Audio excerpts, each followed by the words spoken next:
Hi, it's Marci and Kyla from Simrick & Associates. 2021 was a crazy real estate year. Let's dive in and talk about it.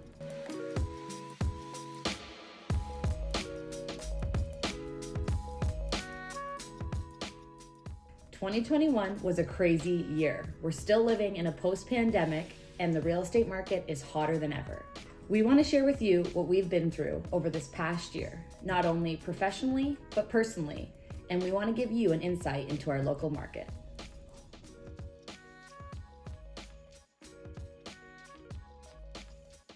I would say that we started off a typical January, February, and then when the pandemic hit in March and the world shut down, and a lot of people moved out of the city. Kyla, you and your husband moved back to Orillia. Roommates. Yeah, for how long? 6 weeks, was it? And then we realized that generations shouldn't really live together, but we still love you. And then in April, a lot of uncertainty. People were scared. Yeah. We didn't know what was happening, right? That's Gloves, right. the masks, even the government didn't know what was going on. So people were still kind of finding their footing. Yeah.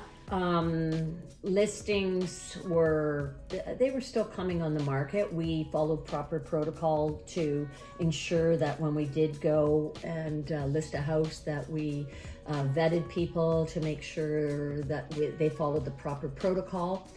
As far as going into homes, July, August, we had a great summer because people started to realize they could work from home and they started to relocate. A lot of people started with their cottages, and then other people in the GTA realized, okay, how affordability wasn't happening there. We could potentially go to Bradford, we could go to Barrie, Innisfil. Then people started realizing that Orillia, which used to be the best kept secret, was affordable. And we saw a mad exodus of GTA residents and agents coming up our way. 2021, the experts were saying that interest rates are going to rise, prices are going to stabilize, but we didn't see that. Prices just kept going up, up, up. We had greater demand for properties and less inventory. So it all comes down to supply and demand. 2020 was the year of uncertainty. 2021 was the year of unknown.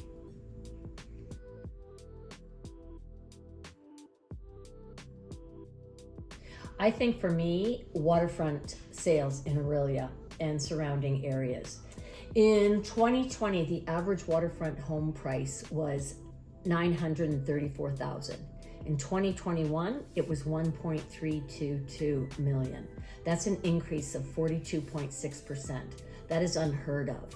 The amount of listings versus the amount of sales was lower because inventory was lower. Mm-hmm. But the amount of buyers per listing had increased. Like, we were getting multiple offers on these multi-million-dollar homes. And I've been in business for 15 years and I've never seen anything like that. Kyla, what did you find? I find the biggest hurdle for me would be getting buyers, because I'm working with more first-time home buyers, is to really grasp the concept that prices have increased so much. It's obviously hard and it's your whole life savings. And personally, I'm going through it as well with my husband. It's just a lot of money to grasp in this crazy time. You know, you spend your whole life saving and then now prices have increased 32% in our area. It's incredible. So I think it's really finding that groove of being able to help people understand that prices are still going up. And as we like to say, we don't have a crystal ball, unfortunately, so we don't know what 2022 will hold. But if trends are continuing up until interest rates change, then prices will continue to rise. Well, and the unfortunate part is in 2020, you could get a home in Orillia for $465,000. That was the average home price. Last year, it was $622,000. If you were in Oromodonte, it used to be you could get a nice home with a good sized lot for $771,000. Now it's over $1 million.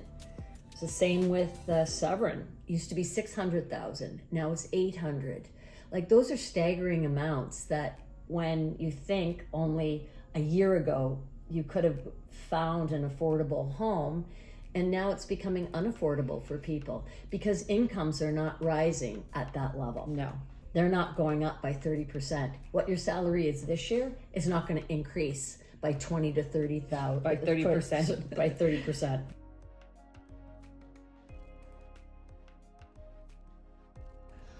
I can speak to that first.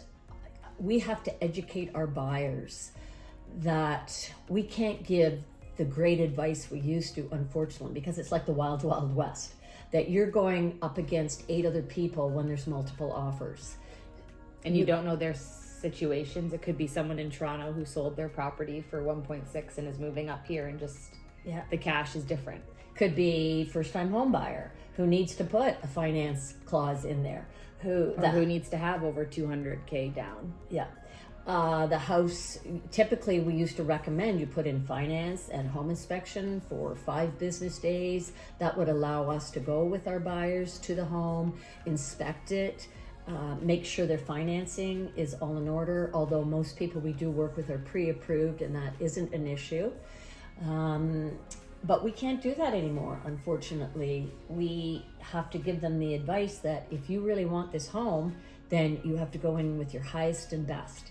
And that typically is no conditions, very little representations and warranties, and 100,000 over what the asking price is. And it doesn't feel good to give advice like that. And that you have to be really comfortable with the home as a buyer, I believe. And I find the difference too is that the asking prices nowadays are actually the starting prices. And that's something that really needs to be, I think, addressed, because yes, it might be $699, but that's everyone playing what they've seen work successfully in our market. So that's a starting price that I hope that a lot of people can really understand and grasp, that it's not always the asking price that's what they want. They might want 100 over and just have seen that trend work in the past 2 years, and that's something that's continuing. And I'm not sure when it will end, but I don't see it ending anytime soon. Well, that gets into the whole under listing as opposed to listing at market value. And then it seems to be that the under listing is what seems to get the most traction, which isn't right. And it has to be what your agent that you work with values. If it's how many people you can get through a house just because of what the starting price is, so to speak, then that's different than if you're what Mom Marci is saying with the fair market value. Because if it's actually worth $750 and you're listing at $699, but you just want to see all those cards on the table, then that's something that as a seller you really need to weigh your options. And I think we're also seeing an increase of out-of-town agents coming with their buyers, and that has changed the dynamics, I would say, of our local market as far as price, relationships, and how business is conducted. Yeah.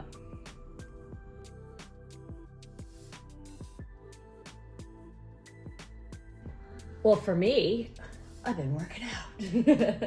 Can you tell? No, just kidding.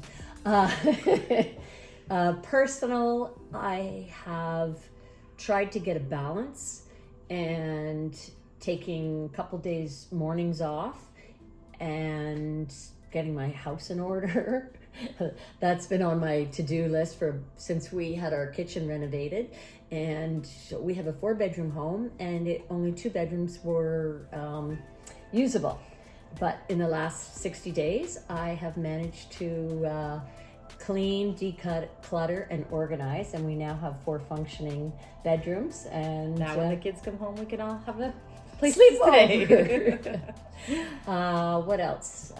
Probably that's about all for me, other than big news having Kyla join our team. Yes, that was a phenomenal year. So I am going on 5 or 6 months in the business, loving it.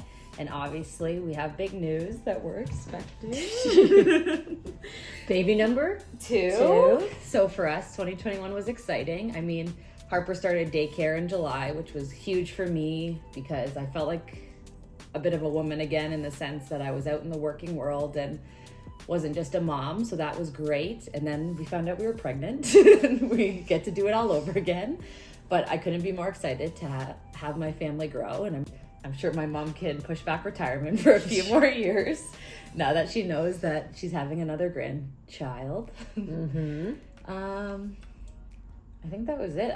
I've loved the business. Obviously, this is kind of the time to be thrown into the fire to learn and really grab the bull by its horns. I think the one challenge learning in this typical business is that you're not learning all the proper ways because things are moving so fast. And like Mom said, being 15 years in the business, like this isn't usually how we conduct business or give advice. So I still try to stay true to myself. I'm working with a hard, honest woman who I learn from and can hear on the phone every day. So that helps. But it is still hard when you're working like with out of town people who don't also conduct business the same way that we do. Like that's not how we do it. Put it on paper.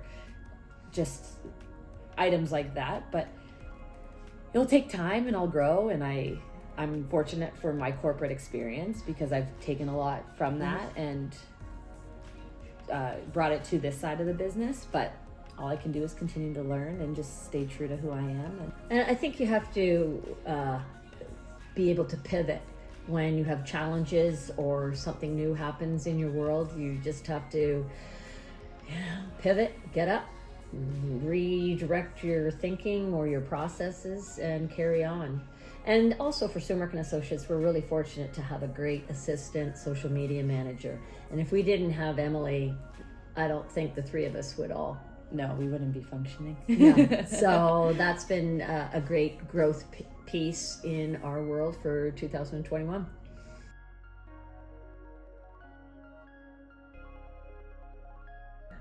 Well, originally I wanted to have a bit of semi-retirement, or at least 2 weeks in the summer, 1 week in November. November will work. Another week in April, but with the pending birth of baby number 2, that's off the program. So I'm pivoting. I'm going to be working, and I'm okay with that because I really enjoy what I do, and I enjoy my clients who typically become friends as well. The other part that I really want to grow is other agent referral groups. And it's important that if you live in an area that you don't know and you've got a buyer, then refer them to a local agent. It's important. We know what we have to offer here. We know what neighborhoods are good. We know what schools are good. So I want to establish relationships with other agents within the whole community, and so that's my goal. And also to support Kyla once she has the new babe, and help her out any way we can, because you're starting to get a client base and they're going to need to keep moving forward with their home search and Real home estate purchase. doesn't stop. It doesn't stop. So that's what I hope for. Yes. What about you? I love that. I hope for the first quarter to really kick it into high gear. April 2nd is the due date. So I have a few months to get my loose ends all tied up. And then if I need to, obviously I'm fortunate with my team member here to pass them over for a little bit. But I plan to take a few months, obviously, and soak up all those baby cuddles. And fortunately for me, I'm in Orillia and I can just scoot out if I need to. And Eric's working from home right now, so we'll make it work. Obviously, everything always works out. And Harper's still in daycare, which is a big plus. yes, thank you, Orillia Central Preschool, for being the best. And Get back on the saddle come September. exactly. Thanks for tuning in to our 2021 recap. If you like what you saw, like and subscribe, and make sure you follow us on our socials. If you have any questions or would like to know more about our market, the Orillia and surrounding areas, please contact, email, call, whatever works. We're here. And don't forget, local realtors know local best.